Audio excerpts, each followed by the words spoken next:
வந்து களி மெருகு பாய் மேரி கேட்டுக்கு பாய் நீயா சரி அத்தால இவன் என்ன பண்றான்னு தெரியல இவங்க கிட்ட கேட்கலாம் இவன் வந்து எங்க டீம்ல ஆல் ரவுண்டர்னு சொல்லிட்டு சுத்தினுக்கிறான் சோமத்து பேரு கால் வச்சுக்கிறான் இது கால் மட்டும் பாருங்க வேற எதுவும் பாக்காதீங்க இவன் யாரு இவன் நம்ம டீமுக்கு இப்பதான் புதுசா என்ட்ரி ஆகிறான் படே ஆமா மூறா படே கிளாரி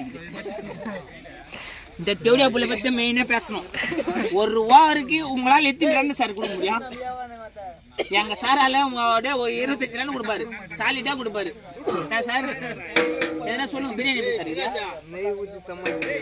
நெய் ஊற்றி சமாளிச்சுக்கிறீங்களா? கிரேவி வேணுமா? உண்ணா வச்சுட்டு வேணுமா? என்ன வேணா? எதுவுமே இல்லைண்ணா அப்ப எங்கெல்லாம் போய் உண்டு சார். இவன் யாருன்னா மீன் பிடிக்க தொழில் வந்து கீழாடிவான். சப்ஸ்கிரைப் பண்ணுங்க, மணி அடிங்க அடிங்க. இவர் அடுத்து பாக்கணும்பா. இன்னைக்கு இவர் தான் மெயின் டோலரு. போட்டாரு